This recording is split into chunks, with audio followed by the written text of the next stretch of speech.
All right, what's up, everybody? This is Joe Adams. Welcome to the Relentless Pursuit podcast. Today we have for you, and also we got my co-host, Logan, with Cinema 83. Check him out. Today we have for you our very first guest of the Relentless Pursuit podcast, back when we were recording in my old home gym. Welcome back, Mr. Jesse Mays, the Muscle Medic. What's up? How y'all doing? Glad to have you back, bro. It's been a while. Yeah, it's been a while. Since last time we recorded, things have changed. A lot. Life has changed a lot in the past year? Yeah. I think that was probably around a year ago. Well, I'd say about a year and a couple months or something like that. Mm-hmm. We weren't recording as often then, so yeah. But yeah, right around a year ago. Yeah, dude, you're killing it with this. I'm trying, man. No, you're not trying. Well, one, I feel like I am. Yeah. But because just the consistency part. But I mean, another shout out to Logan, because I couldn't do it without him. I mean, he does all the recording. He handles a lot of shit that I don't have to deal with. Mm-hmm. And so I don't have to stress about this. I'm able to just relax and just enjoy it. Mm-hmm. So thank you, man. I appreciate that. Mm-hmm. But it's good to have you back, man. I know, God, I don't even know where to begin. Let's see. I think right before we last got together, we beat each other up. We had a bare knuckle boxing match. Beat the shit out of each other. Yeah, that was a lot of fun. Yeah. That was really cool. Yeah, fucking something about it. Did we do that? But I think we talked about that because we did that before ayahuasca, and that podcast was after ayahuasca. No, we didn't talk about ayahuasca. Wait, I thought we did. Yeah, did we? No, because ayahuasca I had already moved. Here. Okay. Yeah, that was last November. Your ayahuasca story is the ayahuasca story you're talking about? Because you told that in October. We did the first comeback episode. Yes. So we hadn't talked about ayahuasca yet. This was at my old home gym before all my shit fell through. Okay. And we had just had midsummer. We did the bare knuckling, so it was probably like August or something last year. Man, my memory is terrible too, so it's okay. I'm kind of tracking it, but cool. Yeah. So I will say, I'm being honest about it. You know, we had the podcast, and then life happened real fast after that. Yeah. We had a bit of a falling out. Yeah. At the beginning of the year or end of last year, and we actually didn't speak for a little bit. Yeah. Not to go into details about that. Shit happens, man. Life happens. We go through things, but it came full circle. We're buddies again. Good friends always come around. We do, man. And it just all worked out. And so here we are. We've been catching up a lot lately, but now we're about to catch up real big and see what you've been up to since then. Mm-hmm. So let's see. Last time I talked to you, you basically just told us about your life story, and, just your upbringing, what you had been through, going through your childhood, right. A little bit in pretty good detail. And we talked about, the military and stuff since then, and what you do and what you're trying to do with your business. So what's changed since then, dude? Just go ahead and get into it, man. What do you got going on in life, Jesse? That's so hard to Hey, I'm sorry to do this. Hold on one second. Uh-oh. A little buzz. Yeah, there's a buzz over that here. Helped? Yeah, that sounds good. It's the cords, man. We got to figure out a cord situation. Something to do with the cord is making it a little electric interference, particularly on that mic. I don't know what's going on with it. It's my energy. So sorry. Yeah. So sorry if you guys heard a little buzzing, but hopefully that's better. Go ahead, Jesse. Sorry about that. I'm a buzzy guy. So we can talk about, I guess, since then, we could talk about like our ayahuasca journey a little bit, enlighten people on that. Sure. Yeah. So, we can definitely talk about getting there and getting lost, going up that mountain. That was terrible, and in the best way possible. Yeah, it sucked at the time. No, dude, really bad. Honestly, I remember doing it, and yeah, it did suck. And I also remember thinking, I did a lot of hikes in the Marine Corps, and I was like, dude, this is probably the worst fucking hike I've ever done. Yes, and especially because I did it in Vibrams, that was terrible. I was in some brand new shoes. Yeah. Dude, that shit sucked. I had to break them in fast. That shit was brutal, bro. And all of our gear, just carrying all that shit uphill the entire time at midnight, not knowing where the fuck we are in the middle of the jungle. It was terrible. Cool. So we'll get to that. So, okay. Yeah, so what had happened, we did our podcast and went through life. Things then drastically my life changed. I lost my old house, just all that shit fell through. I've talked about that a bunch on here. And then November came around, and our buddy Jake hit us up. You want to go do ayahuasca in like 2 weeks. Yeah. This was like the end of October, and we were just like, yeah. Yeah. Yeah. And then we flew to Costa Rica. Yeah, that was a last minute thing. That was great. Yeah. Tell us your side of it. Tell us your experience. Everybody hears me talk all the time. Well, I would love Pull to. that mic just a little closer for me, brother. I'll just lean in. All right, here, hang on. Yeah, so we get there and we do the thing. First of all, Rivas, I'm going back in December, or planning to go through a 7-day Kundalini journey home thing that I think is going to be phenomenal back at Mikamia. But the place was amazing. Everything about the place was really, really cool. And I think the experience in general was a overwhelming experience for me, especially because it broke open so many doors. And I think that's really where this massive change in my life started, because I remember back when I was 24, I'm 27 now. I remember back when I was 24, and just full transparency, I got into psychedelics. And I remember, if I recall my life, that was the time where things had started changing and shifting.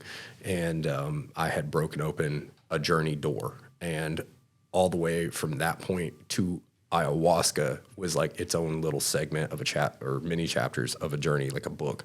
And then ayahuasca, it was like it was going, it sent me through a whole nother whirlwind of life. It opened up I already thought I opened up shit. And then I do ayahuasca and I opened up so much more shit that I didn't even know was there.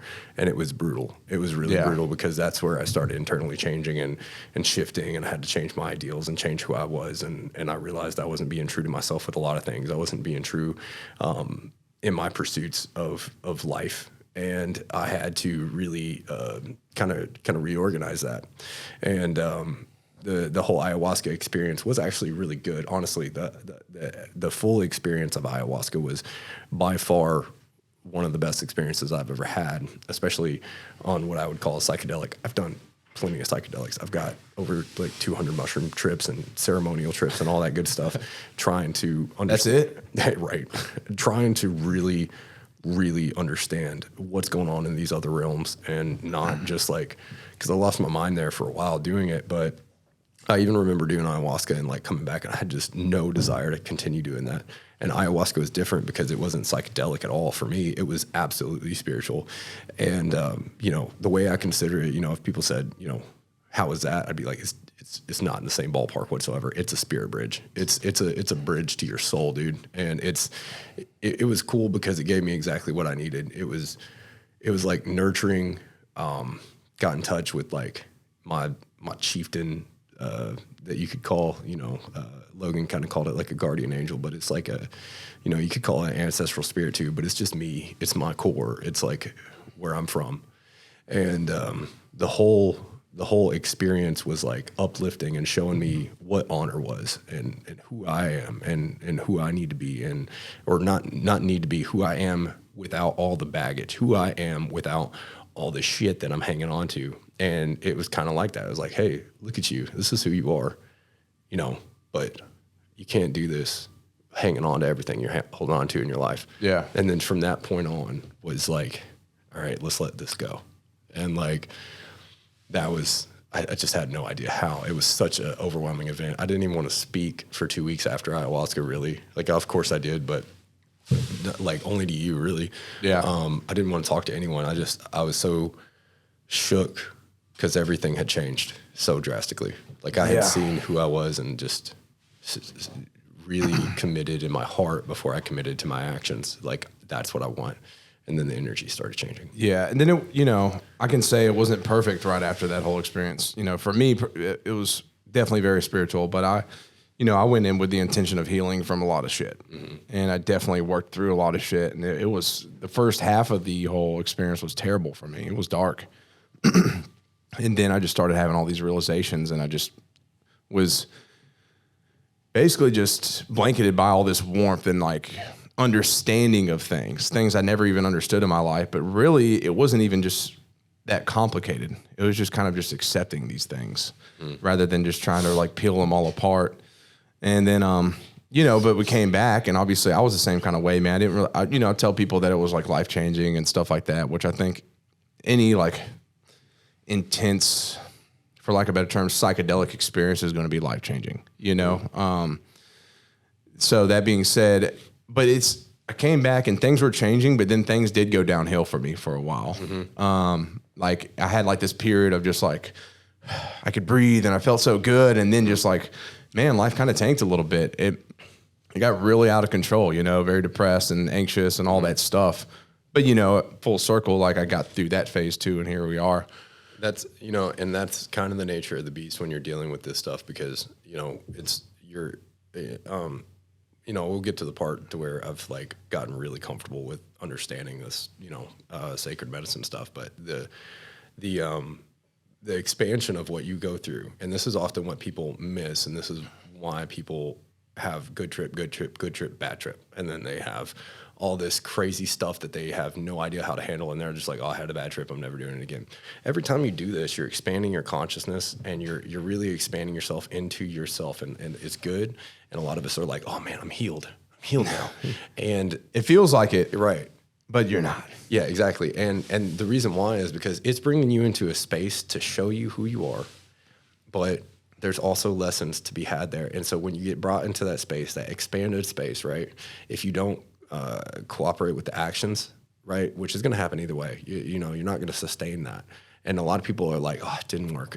Oh my God, like I thought it worked. I thought it was going to do something for me, but it didn't. Yeah. That's not the point. The point is to show you where you need to go. It's like a beacon. It's like showing you how to get there almost, because if you haven't experienced that, you have nowhere to go. You have no upper limit. So you expand, you have this upper limit, and then, obviously that expansion from the actual experience is going to come down. And then now that's the thing, is like you realize who you are, you realize what you want, you realize, oh wow, I felt healed. Why don't I feel healed now? And now you have to discover all the reasons why you aren't healed. Yeah, that's a good solid point, man. I mean, because how I felt right after, I just expected it to like just carry through. But then you realize like, nope, life starts happening again.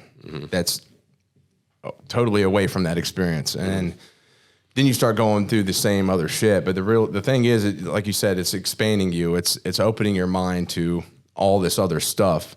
So it's about working on that consistently instead of looking back and be like, man, why the fuck ain't I fixed still? Like that shit didn't work as long as I thought it would. You're like, no, you got to keep practicing that now. Yeah, you don't need to go do ayahuasca 100 times. I mean, you can go do more. I want to go do more. But you need to constantly work on that. Like, it raises your awareness. Does that make sense? Like, I guess having that experience raises your awareness, like, about who you are, yourself, your spirituality, all those different things. But that takes time and consistency. You got to, like, stay on top of it rather than just expect things to be fixed. Right. Can I just say something real quick? So I love that you guys got straight into it and everything, but just to pull it back for maybe people that don't even know what you're even talking about at all. Ah, true. You know what I mean? Not even specifically about your story, but like, for example, Aaron Rodgers has been in the news lately a lot because he went on Aubrey Marcus's podcast. You know that? Talked about how he did ayahuasca.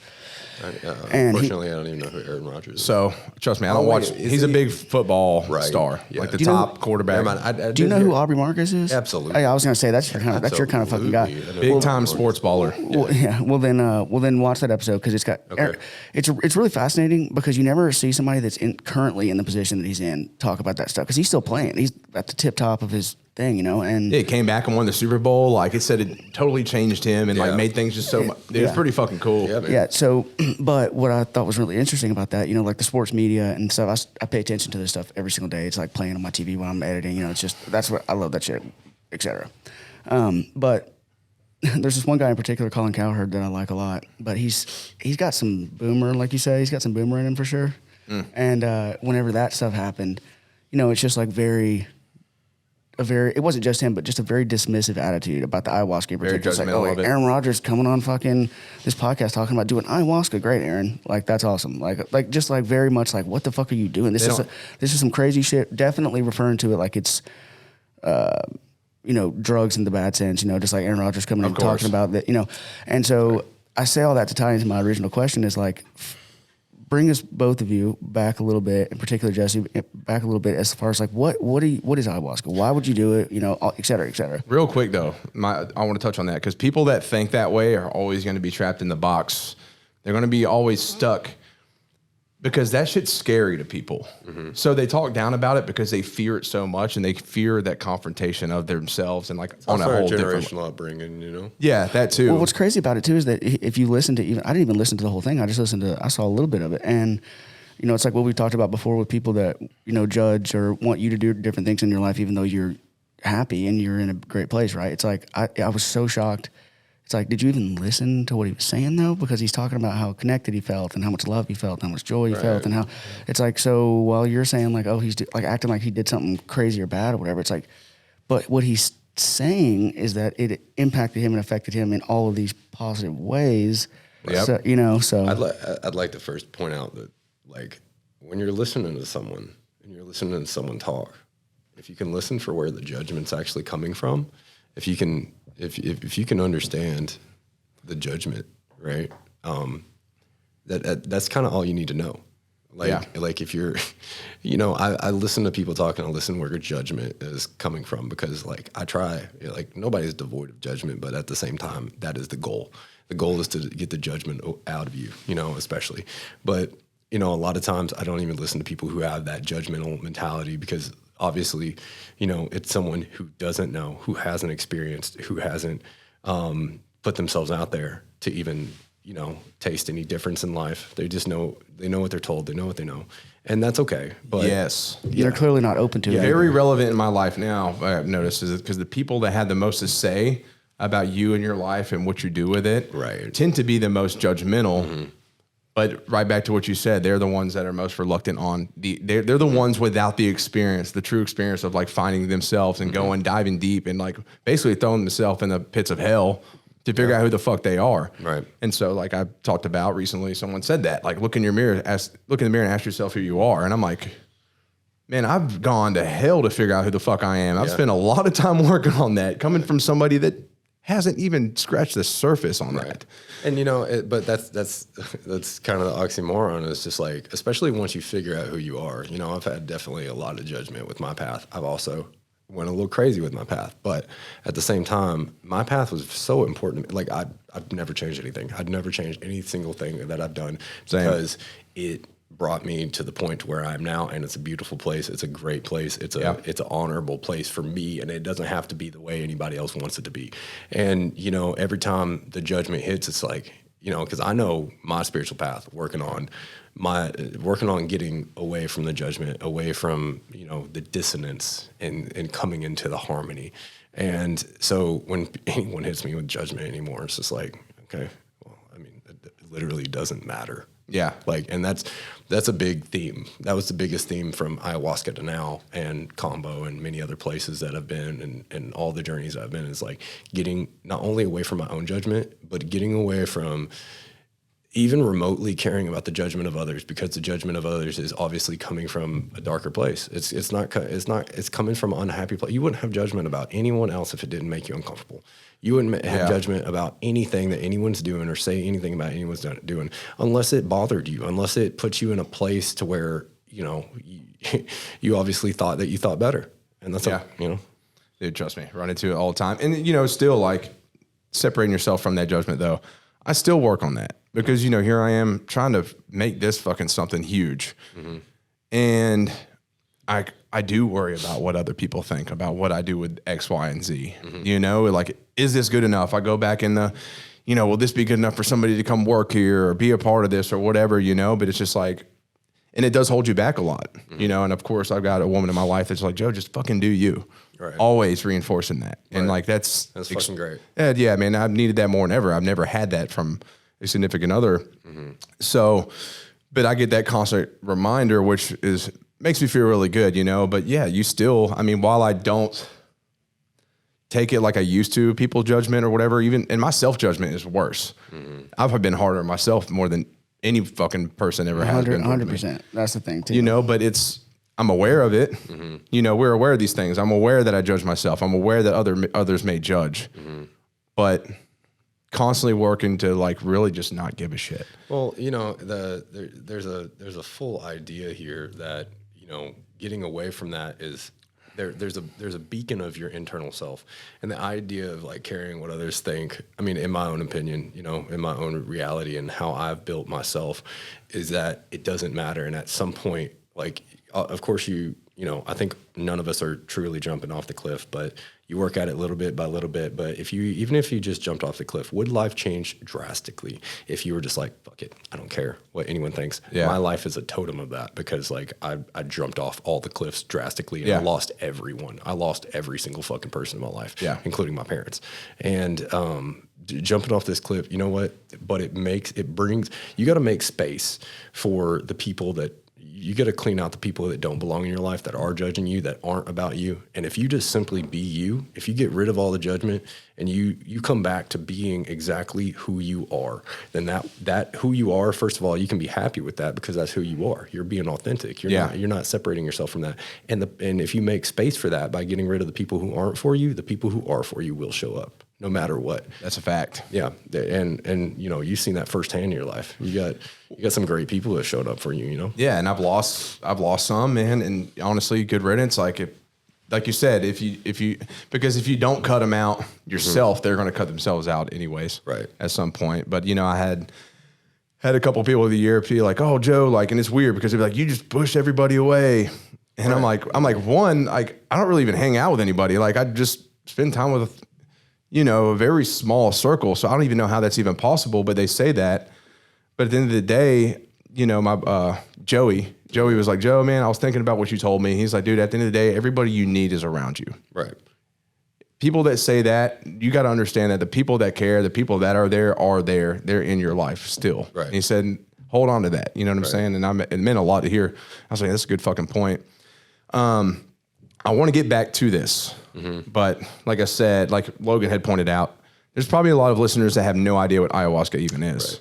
Right, to us, it's like, oh, ayahuasca. Yeah, I've heard about that a million fucking times. We've done it, but everybody knows what mushrooms are. If you don't, find out. But fuck around and find out. Yeah, no, but everybody knows what mushrooms are. There's a million documentaries on Netflix that explain it too. Well, I think the psychedelic, like why that's appealing, to somebody who doesn't understand it at all. You know what I mean? Yeah, I feel like I can explain this pretty well. Explain what ayahuasca is first. Yeah, so I'll let you take that. So ayahuasca, I would say my explanation of ayahuasca is gonna go into the realms of all psychedelics. First of all, now I am a what you call a sacred medicine practitioner or sacred medicine shaman. I've gone over the barrier limit to really try to understand this, and it cost me a lot, but it got me to myself much quicker. And this is, I believe it's what I'm supposed to be doing, handling this stuff and understanding this stuff a lot better. And anytime you're doing or messing with sacred medicine, ayahuasca, the goal is to dig into the subconscious.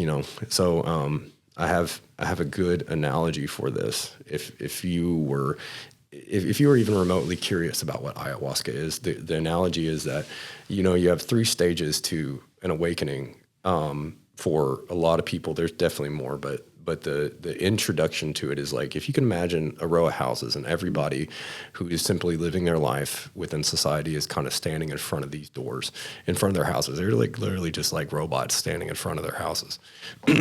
And they haven't even gone in their house. They don't even know what's inside. But they're just standing there like with a key, just staring at it. They're like, this is my house, but they don't even know what's inside. It's interesting. That's really interesting. And so that's the first gate is going in the house. And so you got to go in, and that's the representation of your subconscious. You're going inside.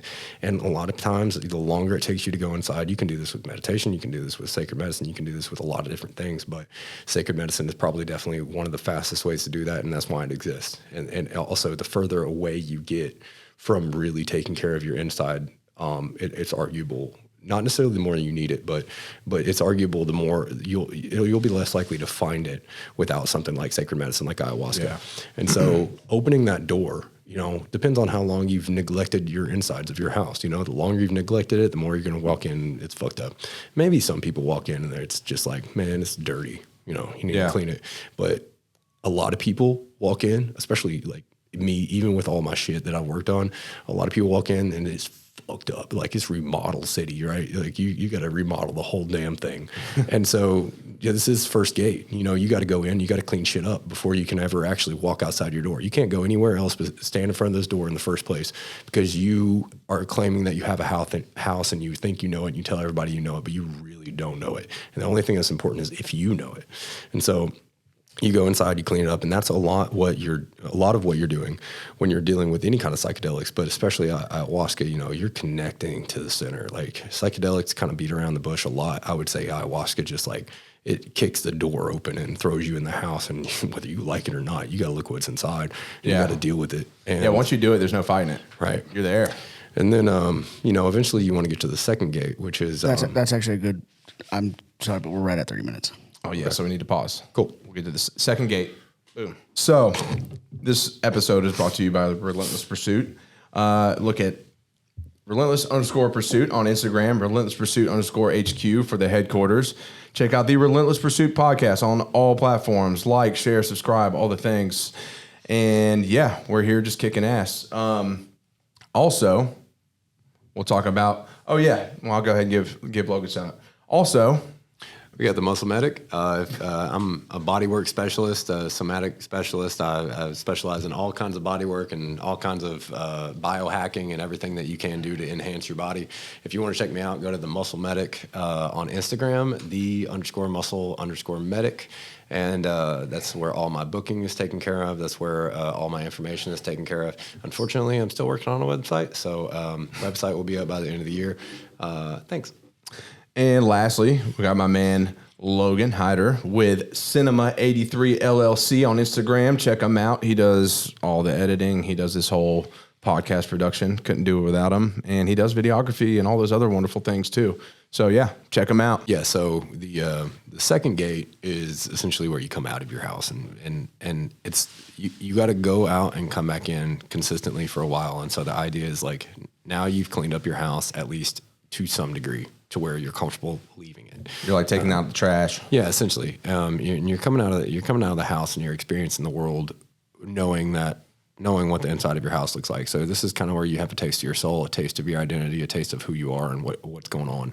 And then going from there, it's a constant duality balance. And so this is actually coming into duality and not being so one-sided with things. So you're coming out of your house and you're associating with other people, but the longer you stay away from the house, this is where you kind of get lost in the illusion of consciousness, right? And so the illusion of what's going on with the world, like you can get just as equally lost as you were the first time and never go back to your house, and you just get lost out in the world. But you got to go out, and every time you come back, it's going to be a little bit more dirty. Whatever you picked up outside is going to be the representation of the inside. So it's a constant kind of balance of going back out and in and out and in and out and in. So this is really the art of meditating at this point. You're meditating maybe daily, maybe weekly, whatever it may be. You know that it's important to go inside. Yeah. And now the third gate is essentially where there is no longer a house. You carry the house everywhere you go. You are carrying what you are outside and inside all the time. Your outside is your inside, and this is a very hard to achieve gate, and it's almost impossible to truly maintain. But this is kind of what would be considered enlightenment in a way. Yeah. This is where, again, the house kind of disappears. You've cleaned the house, and at every stage, you're in like this walking meditation. You're walking more on your internal world than you are on your external world. Of course. And you realize that your internal world is what is manifesting and creating your external world. And as long as you're true to yourself, then you're good. So the idea of ayahuasca and the idea of a lot of these psychedelics is to get to that point or get closer to that point and at least start discovering what's really, truly important inside. What's important to you. What's important to the self. Yeah. Nice. That was very well put. Cool. Appreciate that. So we got the 3 gates. That's ayahuasca, the psychedelics. Yeah. And we could talk about gates next in combo because that's what they're called when you burn yourself. Yeah. I don't know where y'all want to go from here. Well, most people aren't going to be, it's going to be less common for people to go to ayahuasca. All right. Mushrooms, yes. Yeah. But, like mushrooms to really experience something like that is going to be a pretty heavy amount. I mean, that's what I did back in September last year. When I did that heavy amount. You got some voice messages from me. I was freaking the fuck out. Those are, dude, it was so funny because I was like, oh, I know exactly where you're at, bro. Dude, it's crazy too because I went back the other day and I was looking for some clips, and I had my phone's on airplane mode. But when I did that heavy dose, I recorded myself and I actually started watching them. Man, I was like in tears. I showed Lydia. She was like, you look so sad. Like she said, you were low right there, and I'm just like, man, you just look in my eyes and it's just like a totally different person what I was going through right there, man. It's hard for me to watch. I think it's really good to reflect on those things. I'm glad I did record it because I'm able to just like listen to myself and see this dude that is just completely broken. Yeah, and at the lowest point of his life, but it's like a good reminder because like, man, I was there then and then here I am now. It's really cool to like have that documented because like I'm just like smoking cigarettes and just like crying and just asking why and fucking just talking about life and things. And it's just like, holy shit, man, that talk about is such an intense experience, man. And I was all alone, which made it even more crucial. Those are the most intense, and those are the most like eye-opening experiences when you get thrown to the like, because you gotta they say buy the ticket, take the trip. Yeah, and you gotta really do that. Like what that means is like once you do this amount, especially, you're not in control anymore. Oh yeah, I'm gonna do something like that here in January. So I talked to her about it. So every year in January, beginning of the year, I'm gonna go stay at a cabin or a tiny home or whatever in the mountains. And I'm just going to be by myself, turning my phones off for a couple days. And I'm going to do a really heavy trip and just like center myself, go inside all alone with no one there. And she was like, I totally support you doing that, which is really cool. That is really cool. Cause some significant others would freak out. Like you're going to go in the woods by yourself and just trip out. But she like understands why, once I talk about my experiences, she's like, oh, all about that. Do it, so that's pretty cool.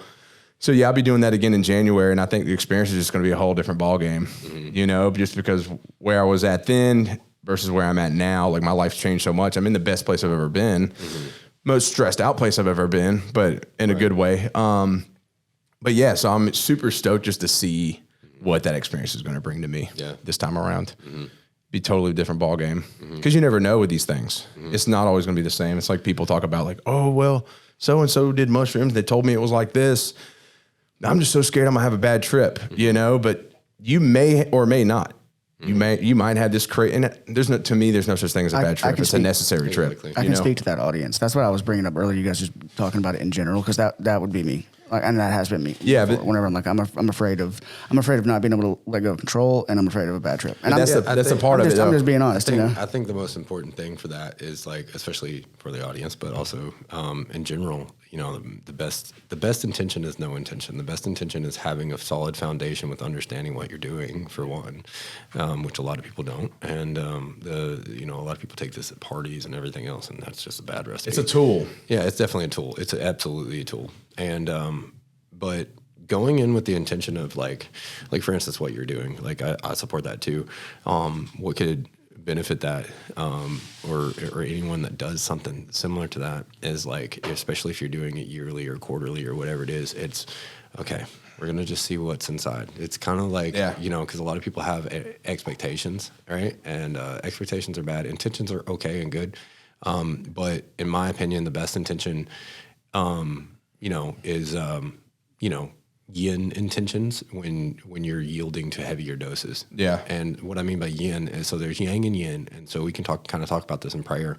And a lot of times we do yang intentions. A lot of America is yang intention, which is the masculine intention, the pursuit intention, the pushing intention of like, I pray for this to happen. And, the inverse is the yin intention, which is essentially like if you were talking to God, or you're just in general, your intentional sphere of consciousness is yin, then it's show me what I need to see. It's the opening of yourself to be able to be vulnerable and understand what's the next step. Where are you at? Where are you honestly at? Yeah, it's like praying, hey, I want this versus show me how to get there. Right.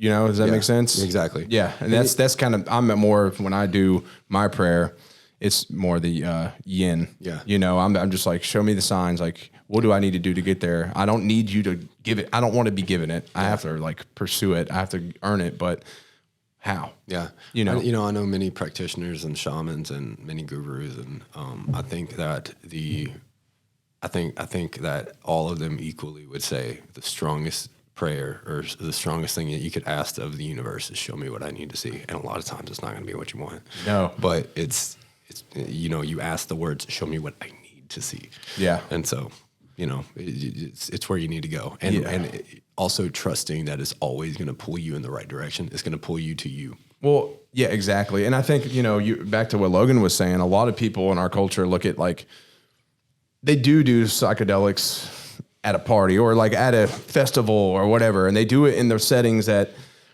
they expect it to just be this fun time. They're going to see cool shit. Things are moving. They're going to be with their friends. But like, you can't have expectations. Like this thing's going to take you where it wants you. Mm-hmm. Like these psychedelics are. But you have to understand the fact that like I said a minute ago, there's no such thing as a bad trip. If you're having a so-called bad trip, you're just being revealed shit that you don't want, you've been hiding or holding in that you haven't wanted to see. Right. But the most important part about those things is facing those and like seeing them and feeling them. Like you gain so much from that. So when you come out on the other side, if you actually do just feel it out, it's like when I went out there and did that 6 gram trip. I remember beforehand, I didn't really have any expectations, but I did expect it to suck. I'm not going to lie. Because I was in the worst place ever. And I was like, this is going to be fucking hard, but this is why I'm doing it. I wanted it to be hard. But I was like, at the end of the day, it's not going to kill me. I'm just going to have to feel this shit out for however many hours it makes me feel that shit out. And I did it. And yeah, it sucked during it. But afterward, the next day, I was like, fuck, dude. Like, I felt it all, man. And it was so rewarding. And I think just teaching people not to have expectations, man. Yeah. Yeah, I mean, I've definitely learned the hard way. Yeah, sorry. I've definitely learned the hard way in many circumstances and many, like one of my, I still to this day have no idea how much I took on this one trip, but it was like just a whole fucking baggie of mushrooms, just a whole bag of albino shit.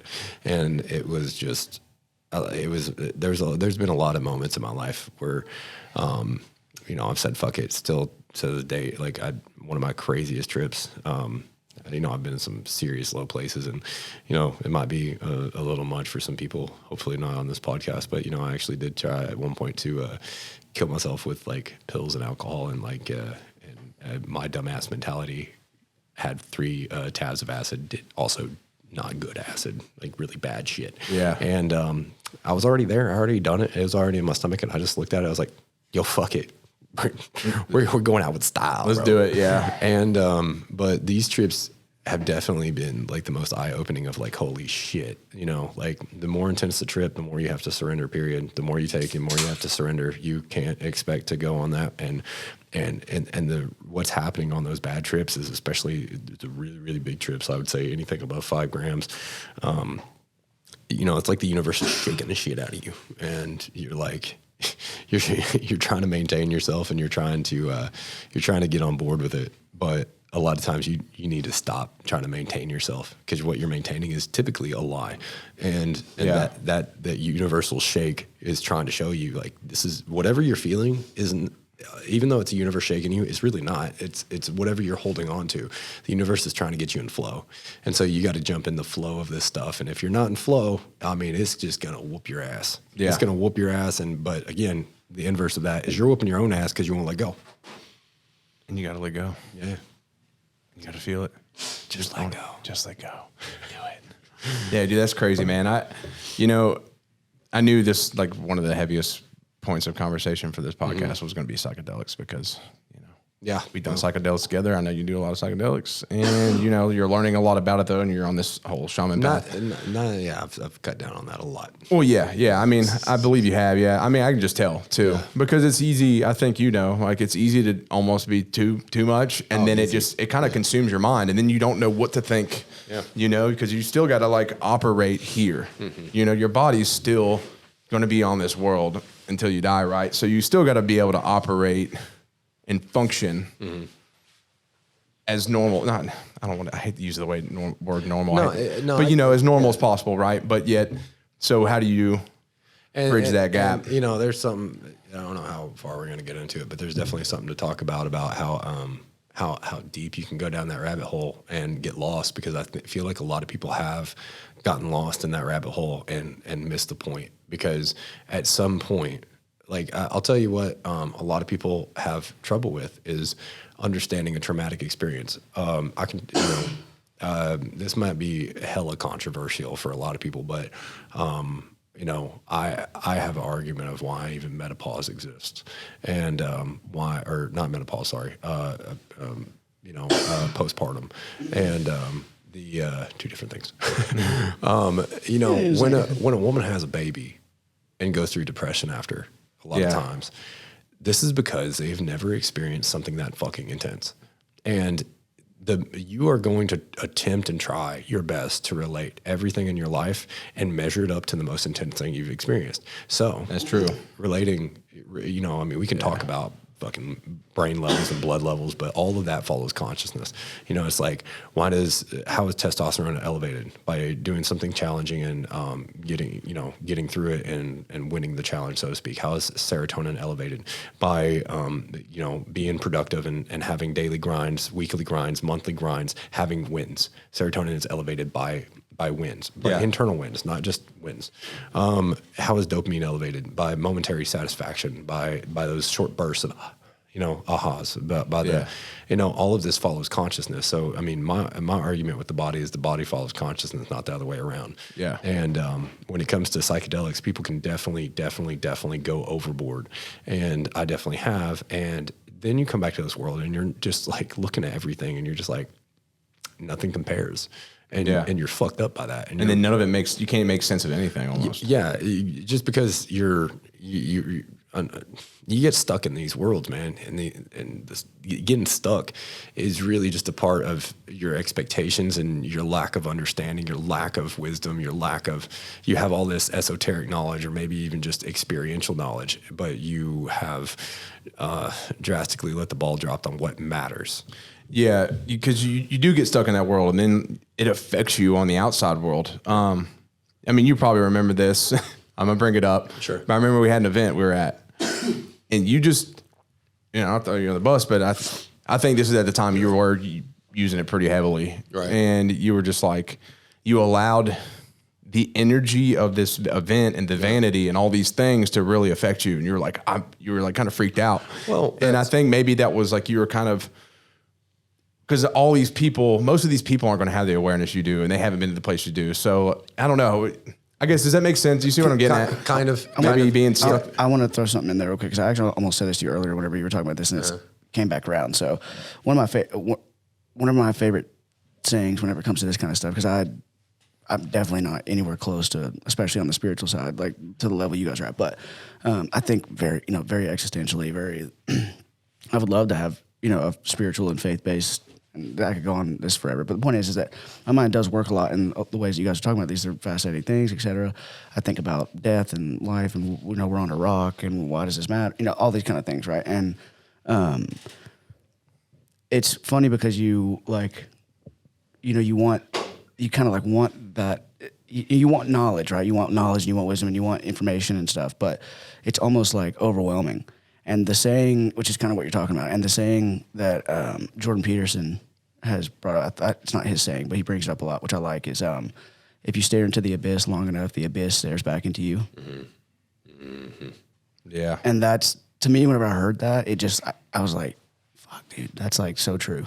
Yeah. Like if you stare into it long enough, it's hard to stop looking at it. Yeah. You know? No, I and agree. Then it gets inside, and then it's, to me, it's like questions. It's like if you continue to harp and obsess on this question, the abyss, whatever right? It's gonna get in there, and it's gonna be hard to, it's gonna get a hold of you instead of the other way around. It's perception based. It's not a bad thing. I want to tackle both these, but there's nothing.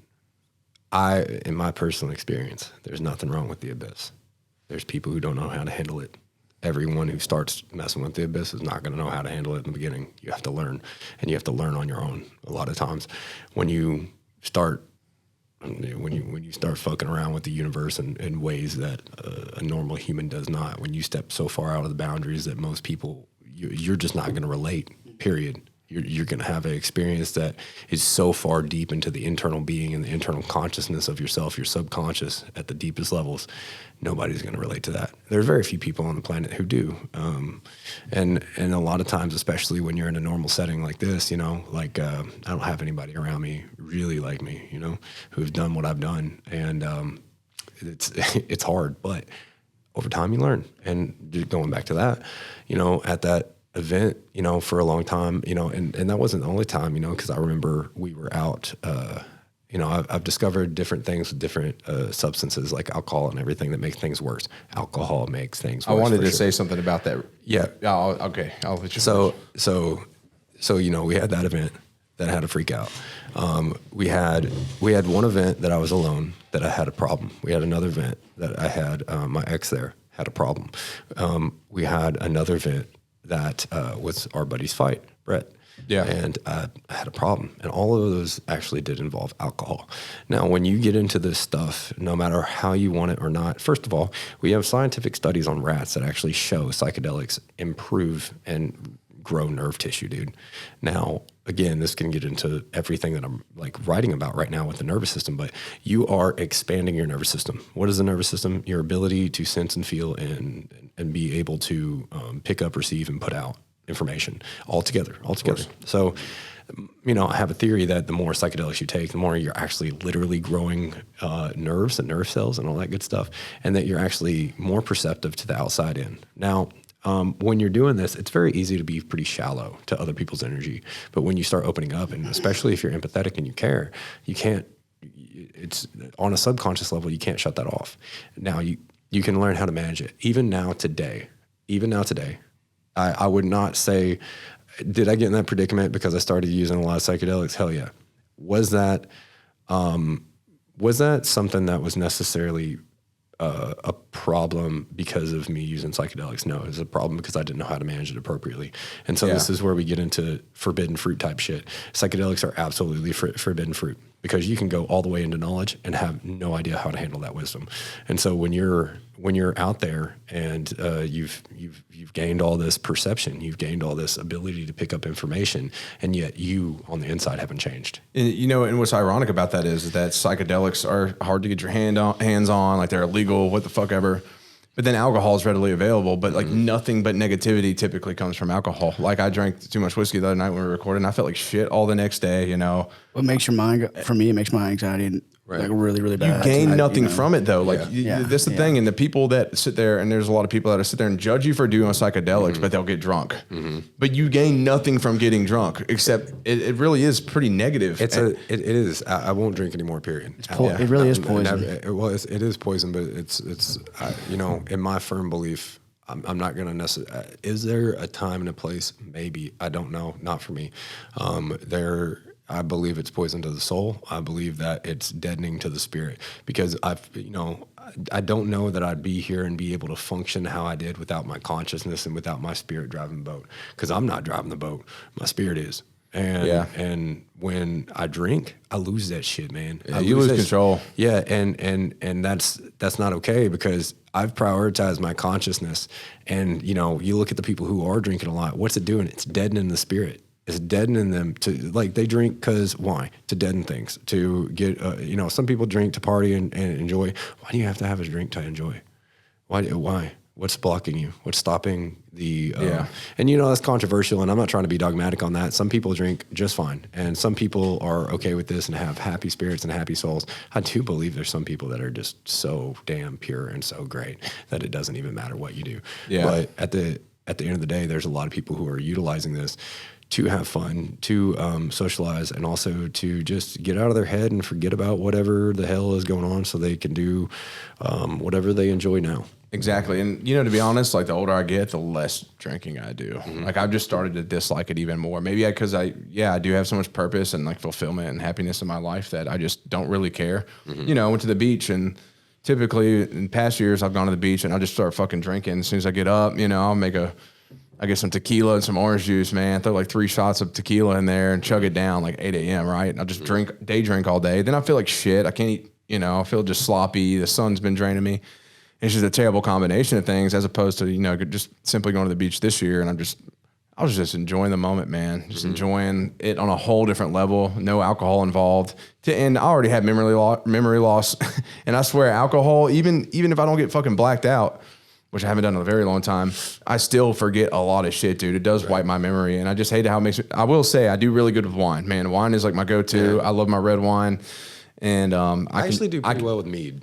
Oh, see, so it's just different things. Like, I don't know, something about wine is almost like more pure to me, and I can just like enjoy it, and I don't get out of control. I don't get angry. It doesn't really affect me. Just like anything, I think it has to do with the energy, man. Because like, you know, there's definitely something to say about eating wild bison versus eating a cow versus eating chicken versus eating. Dude, I was about to ask you because I feel like you're the perfect person to ask. We brought it up the other day when we did the whiskey night, ironically, but the Liver King, and the ancestral tenets and stuff. Yeah.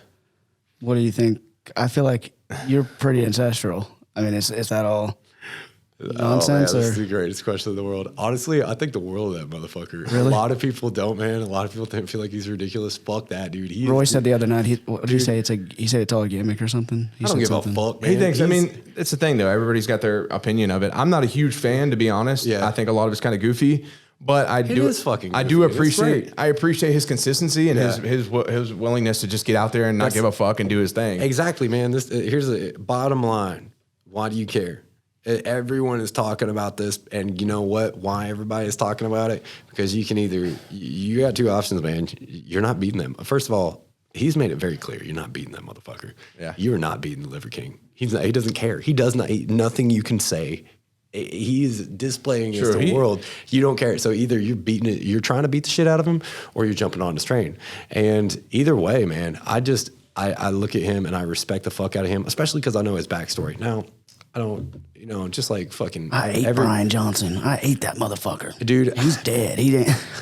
That shit. When he says that shit, it's funny because some people don't. That. No, and I'm not going to defend him because there's a lot of people that talk about steroids, just like Mike O'Hearn and everything else. And I'm not out here to like really discuss any of that or like throw anybody under the bus. People can do whatever the fuck they want, but at the same time, there's very few people who are. Everybody talking about it isn't doing a damn thing he's doing. Everybody talking about it has amounted to that. A very small amount I brought that up. Massive amount that he's accomplished. Yes. He is, there's a lot of people on this fucking planet that wouldn't know liver without him. And, I do think that, I mean, you can look at if you got to fucking study a fucking organ, but you can look at the fucking studies, you can look at everything that's going on. There are, his whole family and many other people out there are dealing with serious issues that maybe going carnivore or maybe eating more liver, maybe getting more, maybe using the supplements, whatever it may be. I don't care. He's done a lot of good for the world, a lot more good than people say. And all people can do is bash him. I look at the content of the character of someone and he has abso-fucking-lutely done more good than anything else. He does seem like...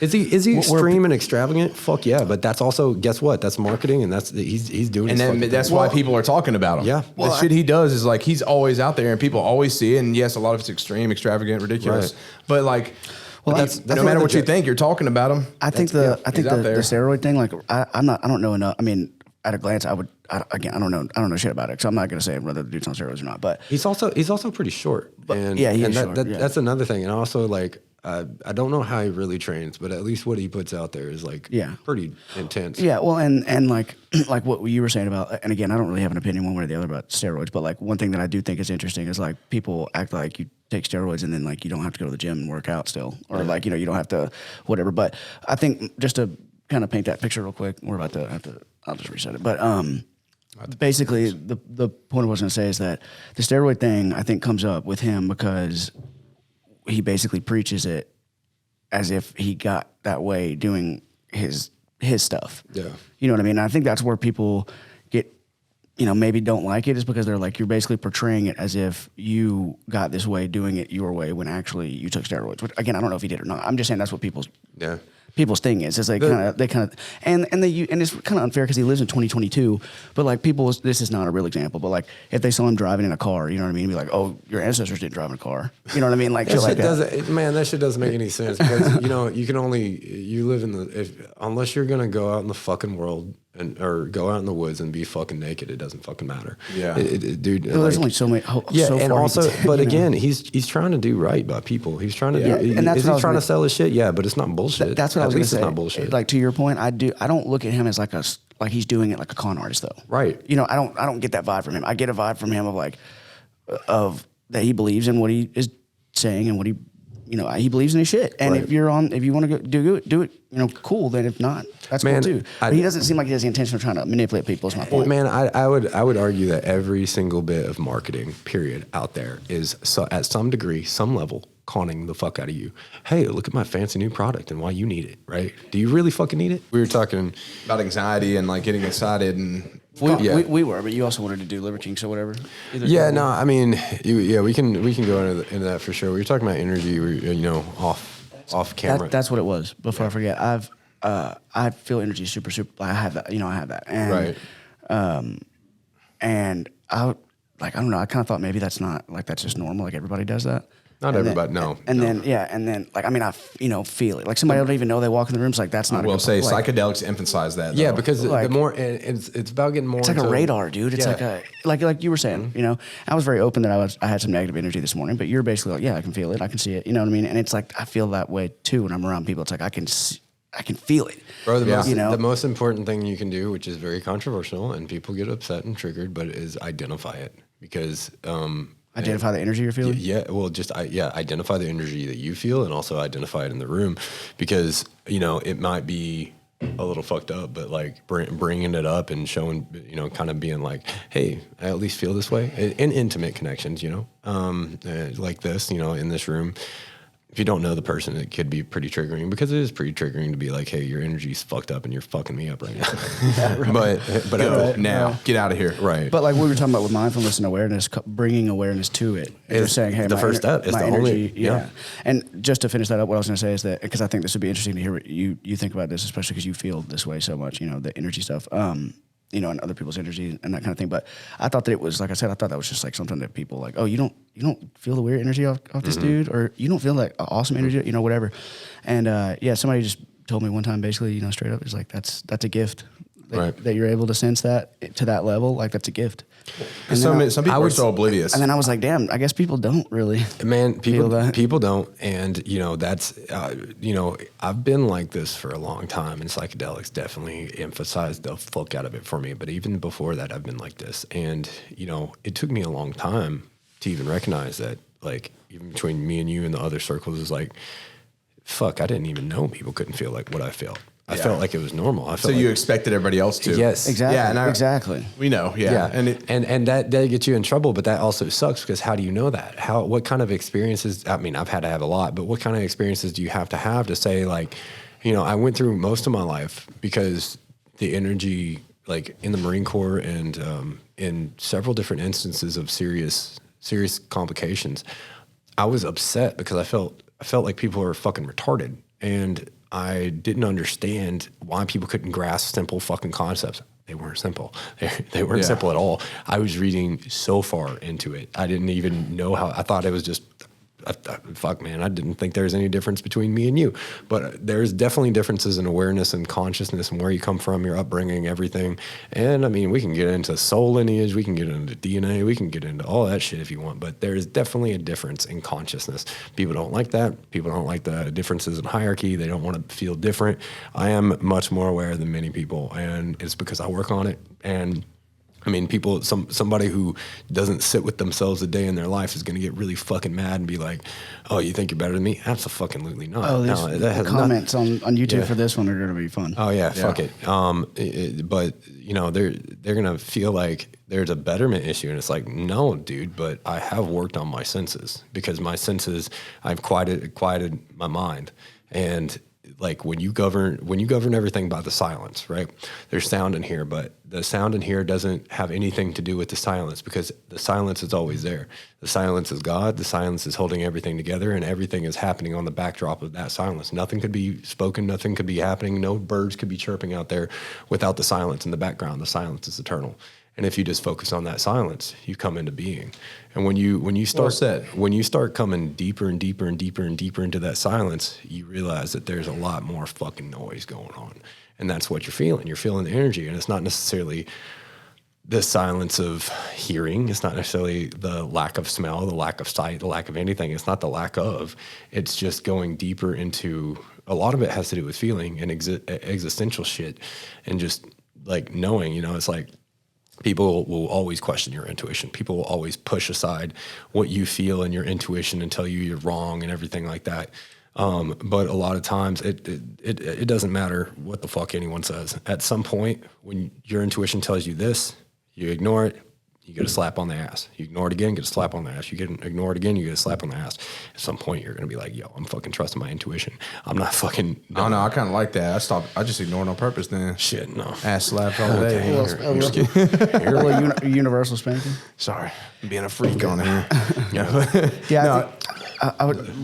The last point I was going to say on that is that one thing that I definitely can say that I struggle with, and I'm using, you know, just freaking podcasts as like my own therapy session, but... It is. Hey, that's good, man. Come on, let's go. Yeah, that's what I do for everybody. Well, the reason why I feel like it's important to like bring some of this stuff up is because I feel like somebody listening is probably feeling the same way. Yeah, you know absolutely. That's like whenever y'all were talking about the ayahuasca, I was like, somebody doesn't know what the fuck they're talking about. Man, I'm a 6 foot, 250 pound dude that feels a lot of fucking energy and deals with it in many different ways, and still probably more masculine and more dangerous than 90% of the men out there. Amen. Yeah, I know that's a yeah. So well, that's funny about him too. Like the shit people say to you, it's like, yeah, right, come on, man. Like I'm just fucking real and open, and like a lot of people, you know, I tackle masculinity a lot because I don't think people really know what the fuck it means, but because it doesn't mean anything on the exterior. A lot of it means holding a lot of your pain and holding a lot of other people's pain together, and also choosing to do the right thing. I talk about honor a lot, and the fact that, you know, that's where I think the masculinity lies, is that, you know, what I told you earlier a couple of days ago is that, you know, someone asked me what does honor even mean? It's like what you do when no one's looking, and that has a lot to do with it. Well, and the thing, back on the masculinity thing too, there's a lot of people that, man, there's such a misguided interpretation of masculinity in the world today. You know, a lot of podcasts get on there and they just yell. They're just like some guy, but he's like, be a man, do this. And he's fucking yelling, ignore, don't, you know, and like they're so anti like feeling and vulnerability and stuff like that. But I will say, like, even my circle of dudes, like, we get vulnerable, we get deep, but yet we're all fucking pretty tough. We do some tough ass shit. Yeah. But there's so many people, like, we even had somebody comment on a YouTube clip about, like, I was talking about like depression and mental health and stuff like that. And he's like, that's fake, And it's like, man, and you probably are just sitting behind your computer most of the time, not working on anything within yourself. I mean, I hate to say it, I try not to judge, but a lot of people that say stuff like that are probably pretty miserable. There was somebody, I have to say this. There was somebody that, and I saw it before, but I must have not really been paying attention. But I was on the channel the other day and I was replying to comments, and I saw somebody posted a fucking comment, dude. I'm like mind blown even thinking about it right now. On Steve's episode, that was like basically saying like, well, on the clip about second chances, for one thing, somebody commented was like, "Oh, looks like you wasted your second chance," and then somebody else was like, basically saying it was his fault that happened to him. That's a pretty good disregard for life, right there. Somebody was saying it was his fault. They were like, "Oh, you were probably in his blind spot." That's what they said. And then somebody responded and was like, "No, he clearly just told the story about how he got hit, and that's not what happened because he got hit head on. And how could he be in the blind spot?" And the dude was like, basically arguing. He's like, "Oh, well, you know, he said," that's what he said. I knew it was something crazy. The person was like, he said that the truck hit him head on. Like, that's not what happened. The dude commented back and said, "I am the guy in the truck." Yeah, people are just the fuck, dude. Losers. The fuck is that? Like, see, isn't that wild? Isn't that wild, bro? Yeah, man. I mean, like, that's just hurting people, dude. They're just they're so dude, miserable. That's a very good saying. Hurt people, man. Hey, at least they're watching the YouTube. That's what I always say. To say thanks for watching. The more you put yourself out there, the more of that shit you're gonna get. So well, to everybody watching that's gonna comment on this, I can't wait. And hi. I hope Jesse gets into some firefights in the comments. Oh man, I'm not gonna even look at them. Like it's arbitrary and pointless for a lot of that shit, because like Agreed. at the end of the fucking day, you got to do what's right for your own soul and what's right. And as long as you're being fucking authentic, fuck what anyone thinks, including, and that goes to every single person on the planet, man. If someone is wrapped up in someone else's life, dude, man, you can just wrap yourself in your own life for a minute, and you can find a lot more happiness and a lot more things to talk about. I really try to, I've gotten to the point to where, when people are gossiping for real, like I got people around me at the gym that all they fucking do is gossip. I stay away. It's gotten to the point to where I've realized that a lot of days, it just depends on how people are feeling, but a lot of days I just stay in my fucking room between my appointments and like fucking read. Yeah, and there's like a misinterpretation for gossip too, and like I even misinterpreted it because I was sharing with you some experience with somebody else in my life just because you're my close friend. I was like, man, just like they did X, Y, and Z and said this, it hurt, and like fuck them, da da da da. Big difference. And I'm like, dude, I feel like I'm gossiping. And you're like, no, Joe, and you highlighted, you're like, you're just expressing a real situation to me. You're coming to me with this. You're not just, and he's like, and you also said like the things you tell me, like you'll say to their face, right, which is true. But like at the end of the day, you're like, you're just expressing that. You're not just walking around talking shit and then you go away and then you see them and you're like, oh yeah, buddy, because that's gossip. You come around full circle and you just kiss the people's ass, but you're telling everybody else how much they suck. But that is a very common theme with most individuals nowadays, man. I see it all the time. So when people say, oh, Joe, you push people away, you do this and that, I'm like, no.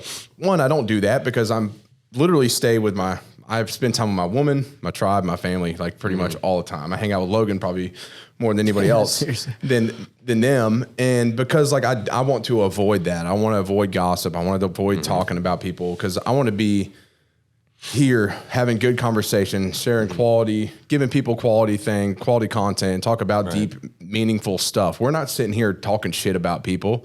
Like, yeah, don't get me wrong. I'll throw some shade quietly at people because I can, but because you're petty. And for the record too, I can be petty sometimes. We do talk about the comments a lot, and there are some very nice comments on their YouTube. Oh, without doubt. And people that are leaving positive stuff, appreciate that. There are some very nice things on there. There's some stuff talking about how this story is incredible, and they appreciate the honesty. Like there's a lot of good stuff on there too. Somebody posted on my clip when I was talking about my wreck, I think on TikTok, and they were like, yeah, big tough biker dude's finally getting taught a lesson.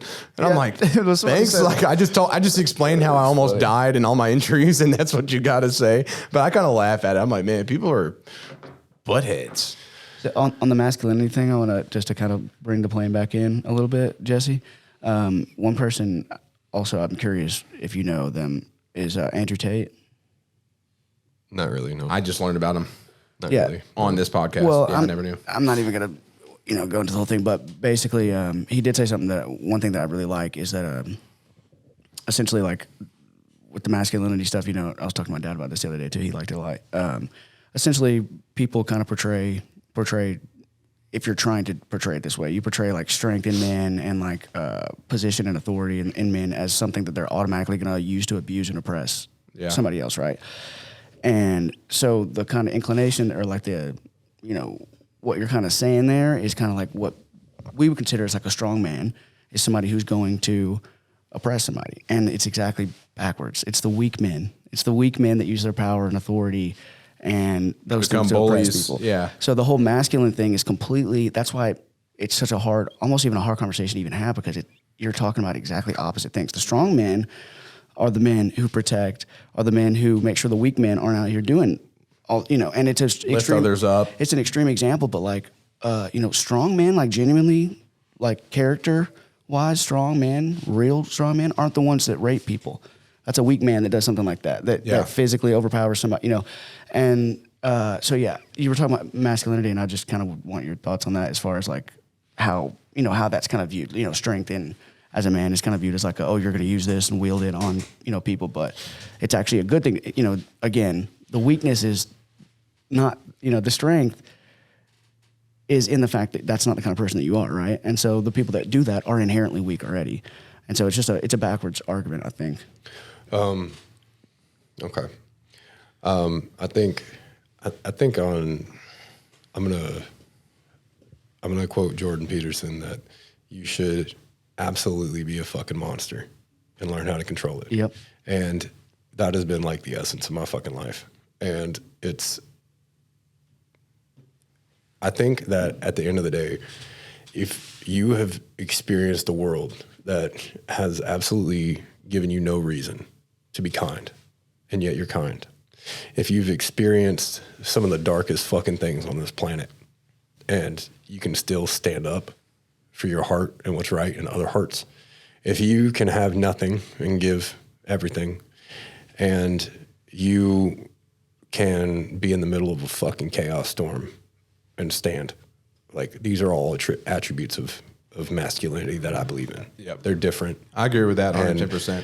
And I think that, you know, there's a big difference between, because I think what people characterize as masculinity, you know, they talk about the difference between bosses and leaders. And, you know, a boss tells you what to do. It tells you what to do. It tries to keep organization tempo. It tells you what to do, or you know, it's essentially just an order mechanism. You turn into this thing that orders things, orders people. They're doing it by force. It's by A force. leadership, you know, a leader is constantly trying to bring up others. A leader is constantly trying to. Is my mic not close enough? No, I'm just messing with mine. I'm just comfy. A leader is constantly trying to lead by example and show the right way by going the right way, not telling someone to go down here and they don't do it at all. Yeah. So, I mean, I have a lot of different thoughts on masculinity, but I think, you know, overall, I think a lot of people, because, you know, it's like, I don't have any like real 2 cents to put in to things I see out there. And you know, I used to a lot. I used to try to like control environments and tell people what was right and this and that. But like, it was because I believed in what was right. But once I finally like looked in and recognized what the true masculinity is, it was completely shut the fuck up and walk the path. Yeah. And whoever's going to fucking follow you is, and you know, it's, you know, the path of righteousness, man. It's a solar path. Yeah. In a sense. Jordan Peterson is the man, dude. Yeah, Jordan Peterson is the fucking man. And to your thing, I heard him say this. I've heard him say that a lot, but he said it in a way I hadn't heard recently. He said, like a bunny rabbit is not virtuous because it can't harm you. It has no capacity for evil and for harming. So that doesn't make it virtuous. And that's the idea, is that, you're virtuous if you can't harm people, if you don't, you know, whatever. And it's like, and like you said, no, it's exactly opposite. It's if you can and choose not to. Yeah. It's the rather be a warrior in a garden, Only when it comes to war type thing too. You know, it's like, you should be able to go to that place. Well, you know, there's people that want to seek the trouble too. You know, you talk about harm and violence. You know, people are like, we need to be proactive and do X, Y, and Z and go seek this violence. And like, but a true hero is one that, when the time comes, they protect those that need you. To me, that's when the violence is most needed, is to protect the ones that I love, and that's when it's only necessary that you are willing to inflict that harm. If you didn't have that capacity, but you got to be able to do it. Yeah, if you didn't have that capacity, then right. So what I'm going to say is, like, it may actually even be controversial to like what you believe or what anyone believes and whatever. But you know, going back into the masculinity, I talk a lot about, you know, my entire journey has been understanding self-worth and trying to understand where does the basis of that lie? Because nothing actually made sense. It's like, okay, I have a fucking business. Cool. Is that who I am? Okay, I fucking did this one time. Is that who I am? Okay, I fucking made some serious strides and here's my accomplishments. Is that who I am? Because you have people out there who talk constantly and consistently about just their accomplishments and look at who I am. I did this. It's like, who are you? Well, I'm this person who did this, and I believe in this, and all this good shit. And it's like, okay, but who are you? Yeah. And it's like, how the fuck do you answer that question? And so my entire journey through all of this has been trying to figure out my own self-worth, and I believe that I've figured it out. And they say, especially in consciousness and enlightenment, once you figure it out, if you think you figured it out, you haven't. But what I'm going to say is, if your self-worth is based on any material possessions or accomplishments, then it's not just bound to change, but it's the possibility of change is enough to not base any fucking structural integrity on that. If your self-worth is based on where you're at currently in life, even that, it doesn't matter how far you've come. It doesn't matter your journey. It really doesn't. It's great. Your journey is great and it's absolutely important, but that's not where your self-worth can lie. And again, this ties right back into a masculine person staying truly masculine. There's one thing that you can base your self-worth on, and that's the fact that you are a being and you're in existence. And that's good enough. Because like you can, if you base it on your job, well, your job can change. What happens then? If you base it on your house, well, it can change what happens then. If you base it on your all your accomplishments, well, that's in the past. What are you doing now? And if you are constantly chasing accomplishments, what happens when you can't? You know, so all these things go into play, but what ultimately can't change is the fact that you are a being in existence. And this is where I talk about like unity and what true unity means. And it's the understanding of the fact that like, I'm a being, you're a being, you're a being, that bunny rabbit's a being, the fucking wolf is a being. And all of that is coming from the same place. All of beingness is beingness, and it's all in consciousness. And that is at that rate, at the rate of beingness, is where we all find ourselves equal. That's the great equalizer of life. Yeah. And is there a pecking order, and is there a way that the universe operates? Absolutely. But is the bunny rabbit any less valuable or less being than the wolf? No, not at all. Is it going to fall into that pecking order and the you know, I don't even like the word hierarchy, but we use hierarchy as a valuable way to explain life, but again, it comes back into the beingness. So as a man, I find my self-worth and my standalone on beingness and the fact that I'm here and I know who I am, and I am constantly striving to know who I am even further, and I'm constantly going into that beingness, and there's nothing you can do to take that away from me. Even if, you know, maybe if you want to talk about killing me, but it doesn't fucking matter, because the open argument is that if anything falls, if I lose my job, if I lose my house, if I lose my pets, if I lose my person, if I lose all the things connected to me, I'm still a being and I'll figure it the fuck out. Yes, I agree with that 110%. And it's very in line with exactly what I think. And to me, so probably in a very similar fashion, when you say being, I go back to like my spirit soul, right? Exactly. And so like spirituality, that's something I'm constantly growing in. You can always grow. You know, like I talked about earlier, I believe in the whole reincarnation of things. And you know, in the Vedas, it talks about, say you maybe your pursuit is Krishna consciousness, right? You work towards that, but maybe before you die, you don't ever fully get there. But your soul comes back into another body. But you're 20%. Your soul is 20% more like towards that goal than it was in the past lifetime. Now you have no awareness of that past lifetime, but your soul is already a step ahead. So, I mean, that's what it states in there, but I will say, you know, to me, that's what I always think about too. Like, say everything else burns down. That's why I put so much work into like my meditation and my spiritual aspect of life, is that because if all my shit burns down, I lose it all, right? That's the one thing that stays, that connection between God and my soul and everything like that, I know is going to be, that's the only thing that is eternal for me. That's why, to me, that is the most important thing in my life. You know, I was asked in my past relationship, you mean to tell me though your beliefs are more important than this? And I'm like, damn right it is. Because like, yes, this is important, but yet that is eternal. That is forever. And that's the only thing that's not going to fucking be stripped away from me. And so, yeah, I think, do you get what I'm saying? How the connection absolutely. Between those two, like that's what I always emphasize, man. Like, no, regardless, I always have that. Yeah, you know, I think the aspects of, first of all, everybody tries to externalize. I don't want to say hate religion, but I'm completely in disagreement with it, all of it. Even you're in good company. Even Hinduism, even like all of it. Like, no offense to yours, but I'm in disagreement with it. For myself, I don't disagree with what you say, because it's right to an extent, just like everything's right to an extent, right? Yeah. So at some point, it goes back to what I said. Is like there's different points of view of looking at it. You know, you can look at levels of Christianity. You can look at paganism, and I'm not going to even pretend to be the authority on spirituality. Y'all believe whatever the fuck you want, but but a lot of people need to hear that. Yeah, man, that is. I mean, dude, at the end of the day, that's the most important part. Believe whatever the fuck you want. Exactly. Well, I quoted this before. There are many paths to the top of the mountain. Right, exactly. There's every path. Yeah, exactly. The top of the mountain's there, but we all have our own way of going about it. I know what's like working for me and what I truly do feel in my heart. I'm going to flip that on its head, actually. Oh. Okay, so a lot of people view consciousness and view, and again, my beliefs, you know. I respect that. Instead of... Stop telling us your beliefs, dude.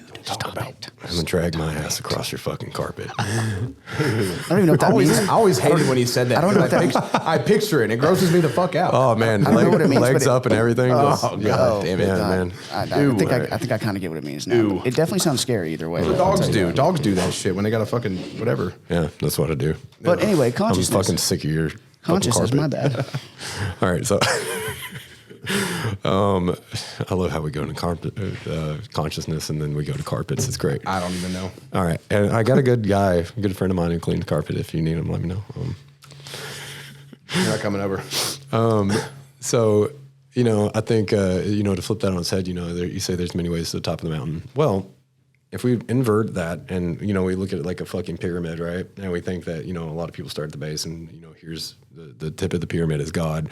Then, what about just viewing it as a sphere? And I commonly say this.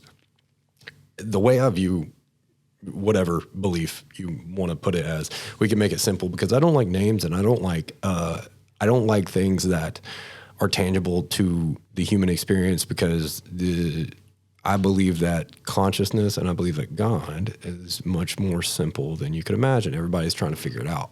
There's nothing to figure it out. It is. Yeah. You're sitting here right now. You're existing. You're listening to this. You're doing all your shit. Whatever it is you are doing in life, that is where you find God. You can't look anywhere without him. There is nothing devoid of God. There is nothing lacking of it. So I view it as not a pyramid or a mountain, but a sphere because you can be, in, the sphere and you can be in the center, right? And the center is what I would value as God or love, coherence, something that is keeping shit together. Somehow every day you wake up and you are still the same being you were before, even though your atoms are not touching each other and they're vibrating all around. Your electrons are fucking exchanging with everything. They're exchanging with the world and the air and the oxygen and the fucking everything in space and all the planets out there. Everything, you get into quantum physics, it gets even crazier and everything is everywhere at once. And so God is everywhere at once. And so if you really dig into it, what is this sphere and what is the way to the peak of the mountain or the center of the sphere? Again, because the peak of the mountain, if you can imagine that, but then you imagine multiple triangles in different directions, it's all kind of coming. I'm going to get on that too. I do have something to say to add with that, but I'll let you finish. So, my belief is that, in the center is love. And what is love? We attribute love to relationships and we attribute love to caring and all this shit, but we're going to say love is taking care. What is taking care? Holding it together. What is loving your family? It's keeping it together. It's keeping the coherence. It's making sure everything runs smoothly. You love this podcast. You love this facility. What do you have to do? You have to make it run smoothly. If it runs like shit, if it goes to shit, if you let it go, if you take the love out of it, guess what? It's going away. Yeah, it's gone. It's withering. Just like if you don't love your body, it starts withering. If you don't love your animals, they start withering. And so your relationships, they start withering. And so everything that's withering is lacking love. And so at the center point of this, the closer you get to coherence, to love, to, understanding, if you want to call it infinite consciousness and get all into it. I don't like getting super special with it anymore because it's super special words of something that's already eternally special. All you have to do is have the gratitude to recognize it. Yeah. And so there are many ways and it doesn't matter what terms and words you put on it. But I think you're gonna have to give me 1 second. So what I was going to say, because I don't know if you were technically done with the whole mountain analogy and spirituality. And this is the last thing I'll say on it. So one, I use the mountain as an analogy. I mean, this has already been said, this is a saying, but the mountain is a good analogy because throughout life, we're just life is just to me, climbing a mountain. Mm-hmm. You're constantly climbing up, towards the end. And there's valleys and shit, but that's how I visualize everything in life is I'm just climbing this fucking mountain, trying to get to the top. Mm-hmm. So it's relatable, but what that being said, as far as that quote goes, is there's many paths at the top of the mountain. The only one wasting time is the one going around telling people that their path is wrong. Yeah. And so that's why I agree with you on the spherical sense. Yeah. And I'll get to that. But the reason I say the mountain is because you can picture that a little better because there's always people, especially when it comes to religion, going around hey, you're going the wrong way. You need to come this way. You're going the wrong way. Mm-hmm. Man, I'm good. I'm climbing this shit. And you're sitting there telling me you're wrong and I'm wrong. And you're down there yelling come back, go this way. But you're not progressing at all. You're just too busy worried about what the fuck everybody else is doing. The man in the arena. Yes. The man in the arena. Quote. But at the end of the day, it all is one. Right, And like, that's the thing. I have my connection to God, especially through like, you know, with my pagan beliefs, because that's what I understand. But I also have the understanding that it's all one. Right. Like, whether it's Christianity or whatever the case, God is at the center point of every fucking belief system. And I think people just perceive and like understand things differently, and they can get to God their own way. But a lot of people are too busy worried about their way being right. I don't give a fuck what you believe in. Like, you believe in something higher. We both essentially do. And that's the thing. So God's at the center of it all. Yeah, that's and that it. I just have my way to connect with it, but I think we all do. But God is everything. Yeah. He's every belief. He's everything, every thought, every way, every whatever. You know what I'm saying? So That's why I like. we're more on the same page. You know what I'm saying? No, absolutely. I know we are. There's a lot of. I like to talk about it from kind of a heart of the matter, but I hope I don't sound like I know more or anything like that, because that's not how it is. I think I speak on it from the heart of the matter, because you can have your religion, another person can have their religion, and another person can have their religion. We can all be in the same room, and as long as we all agree on love, Yeah. that's pretty much all that matters. Because guess what? That's the coherence keeping us all together. Exactly. And you know, it's also one of those things is especially the commitment to understanding, because if you're committed to misunderstanding, if you're committed to your way, you're not committed to understanding. Exactly. And so if you can, like, I'm pretty committed in my own right to attempting to understand everyone from where they're at, because we all use different language, period. It doesn't matter whether we're speaking the same language or not. We have different communication. Not necessarily me and you, but like everybody that you're going to come in contact with. And some, you know, just like, in a fucking relationship, you pick your fucking battles. You know, there's some things, and if you're focused on being right versus y'all being good, right? Yeah. It doesn't fucking work. Oh, dude. And that is very common in relationships. Well, God, I hate it. Because you could still see little reels or whatever. They're making fun and like talks about the man just like understanding that they don't want to pick fights. Like this is when you tell her she's right. Like I was told this in past relationships by, you know, one's father, like trying to argue with me about something that like was very irrelevant, like motorcycles, right? They had no knowledge of. This is when you say they're right, man. Just tell them they're right. But I'm like, dude, that's the problem though. And like, it's not about me being right. It's just having understanding and, you know, meeting in the middle. Like, it's not about one person. And then as soon as you submit yourself and you start telling someone they're right all the time, then you have no voice. Yeah, dude. I don't know. No, I mean, the same thing with like religion and everything too. yeah. So, I mean, it's the balancing line is being your authentic self and never crossing over your boundaries. So like, Yeah. you know, if someone is talking about, you know, I don't know, if someone crosses a boundary, speak up.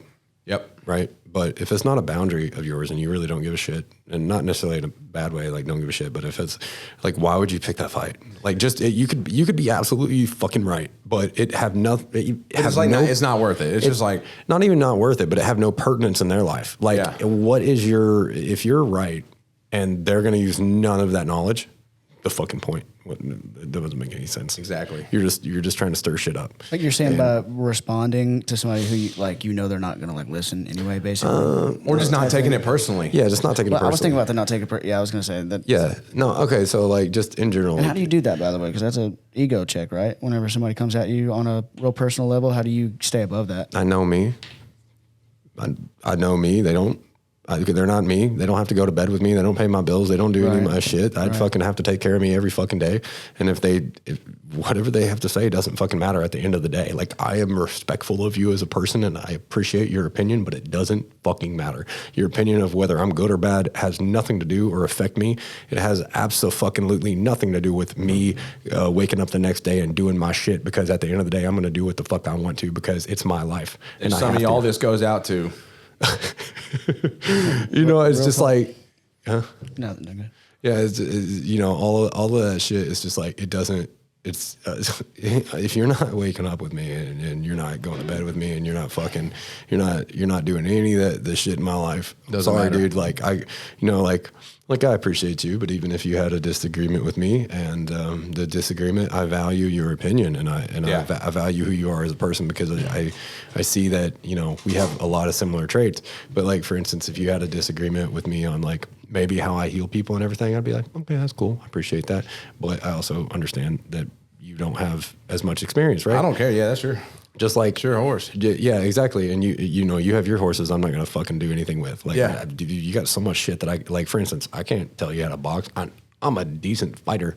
I can scrap like a motherfucker. But at the same time, that's not precision boxing. I don't know jack fucking shit about boxing. Yeah. I'm not gonna pretend that I do. And so, like, if I had any comments of it, it would be irrelevant. And especially, like, imagine me trying to fucking tell Brett how to, like, imagine Hey, that. you're not boxing right. That's exactly, and that's the equivalent. teach Hey, you brother, something. turn that hand over. Yeah, a little you're bit like more for you're me. kind of I'm gonna fucking turn- up right now. I'm gonna that's- turn it over on you here in a second. That's the equivalent of someone that has the opinion of your life, how Yeah. you're living your fucking life. Oh, dude, and I tell you what, and that's the thing. That's a good point. I see what you're saying there. Like, Yeah. it's like somebody commenting on your life is like them, like they're commenting on your expertise. Is And, what you're saying. you It's know, like- I mean, there's levels to it, and it's like, how do you get to where I'm at? I mean, you got to work on it. But I mean, more importantly, it's like, hey, do they know what they're talking about? Do they know what you're?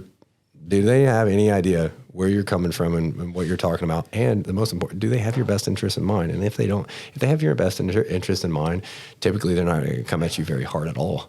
Yes. And the thing is, those opinions, though, too, it's like coming from people that a lot of people that are associates act like they're your closest friends and they've got the biggest voice or opinions towards whatever you got going on. It's like, hey, man, we're not even that close. Once you don't even know what the fuck you're talking about. Right. But I read a long time ago, man, and it goes with like social media and everything we see. We see people sitting there arguing over just petty, stupid shit on Facebook. I'm like, why the fuck is this going on now? Like, I could click on any post in the fucking world and there's going to be an argument between somebody if it's got like, you know, thousands of comments, right? Someone's going to get butthurt or by somebody said or disagree or whatever, and they're just going back and forth. It's fucking stupid. At the end of the day, I read a long time ago, it's like, share your opinions with those that matter to you.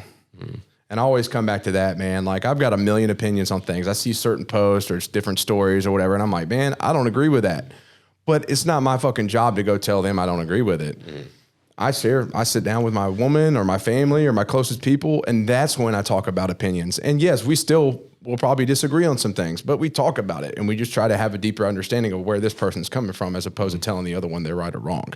So I think I just keep my opinions, like obviously on this, I share my opinion a lot, but this is my podcast, you know, and I'm like, at the end of the day, it's between you and I. Fuck it. It's between you and I. Everybody else, and Logan. Well, that's an example. Everybody else is just watching. Right. Yeah, But- that's an example of you sharing your opinion with somebody you care about. yeah, exactly. But they just get to see the conversation. Right. You know, and so that's the thing is like share your opinions and your thoughts with those people and like don't worry about what everybody else in the fucking world thinks. But Do you think the saying? I know we're wrapping up, but do you think the saying like that other people's opinions aren't your business? You can have like 10 more minutes. It's Do fine. you think that's a good saying? Like almost looking at it like Yeah, detaching no, from it, yeah, being like, that's your yeah, thing, dude. yeah, Regardless of what your opinion absolutely, is, like that's not even my business to even have it's not my business to have an opinion on what you think about me. Yeah, no, absolutely not, because it's, again, it goes back to what I originally said, like, it's just not paying my bills, like, and it's if you let it in, man, where I got lost in my own life was letting in too many opinions,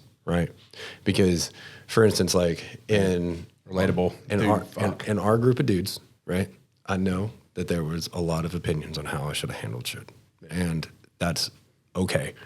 But at the end of the day, nobody had to understand what I was going through, and nobody had to deal with what I had to deal with. Yeah. And and everybody is only coming from the place that they know best. Everybody is doing their best. Yeah. And that's something I try to hold in regard to people's opinions too, and also where people are at is like, you know, if someone came up and spit on me, you know, honestly, like a lot of people would be upset. I wouldn't necessarily, my first thought would be like, damn, like how in pain are you? Like how how miserable must you be, right? And but that's legitimately my first thought. Like it's like, first of all, but second of all, like in general, like why do you feel the need to do this, right? And it must be coming from somewhere. Where is that coming from? Just like someone's opinion, you know, if someone puts their opinion on me, you know, they got like, for instance, I was standing outside of the gym with somebody and someone like literally on a bike looked like maybe had been doing drugs. I don't know, but rolled by and like just, yeah, man, I guess like just do all steroids and get jacked and huge and everything. I'm just like, all right, man. Thanks. You know, Have a good day, brother. That's kind of a compliment, I guess. But again, yeah, it's not my business. It's not like really my thing.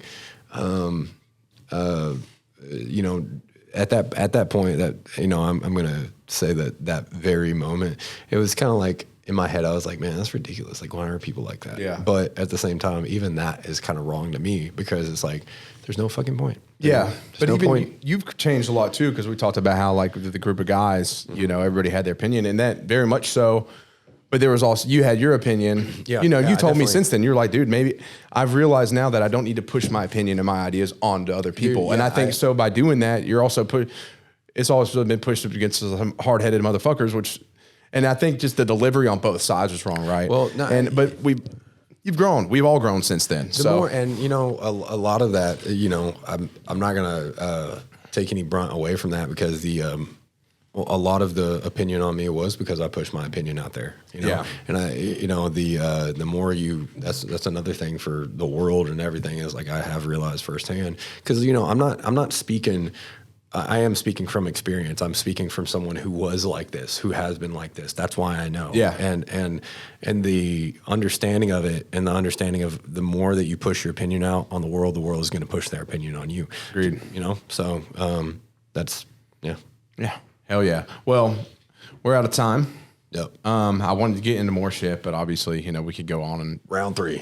no, I mean, we're going to make it happen again very soon. So that's something we need to do is go ahead and get in the books to when next time we're going to get you on here. Cause I think we could continuously have some very valuable conversation. Yeah. I mean, like I talked about before, there's going to be a few guests that I want back on here often, you know, because they're so fucking valuable to have. We always have great conversations. So Bro, we just need to bring the mics everywhere we go because I don't think we have one unvaluable conversation. dude, They're all like this. Like that's something I appreciate about this shit is because like this is our normal.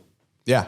And that's how it should be. That's how it should be. I don't want nothing scripted. We're just having a normal fucking conversation. Yeah. And I mean, even then I get guests on here that are brand new. I really don't know a whole lot about them, but it's just like treating them as if you've known each other forever. And then they just open up and they start sharing it all. And then you just go back and forth off of that. It's really fucking fun. And then you really do know them. Like, Yeah, after yeah. an hour goes by and like, damn, I feel like you're my best friend now. Yeah, it's What like, the hell yeah, I got a new friend. Like, this is cool, you know? Mm-hmm. Hopefully I don't get any turds on here. We'll see. I'm trying to avoid it. So, We'll just bring toilet paper. right, wipe them off. But anyways, so that brings us to the end of this episode. I want to say, first of all, thank you to everyone that tuned in and checked this out. Hopefully y'all gained something from it. This is a very different conversation than usual, and I loved it. A lot of fun, Jesse. So thank you for coming on, brother. I appreciate that. Hell yeah. Appreciate you too. Hell yeah. You got anything else to say on the any closing comments? Gang, gang. Did not see that one coming. Did not Theo see Vaughn, come on here now. everybody check out the podcast, YouTube, Spotify, Google, Apple. It's all over the place. And also one thing that we would love is if some reviews. Leave Get some reviews leave going. Some 5 stars. Get it some out reviews there. going. That would be great. We're keeping this rolling And forever. if you would like to sponsor the Relentless Pursuit podcast, yes, hit me or Joe up. please do. We'd love that. So thank you for coming, and yeah, see you soon.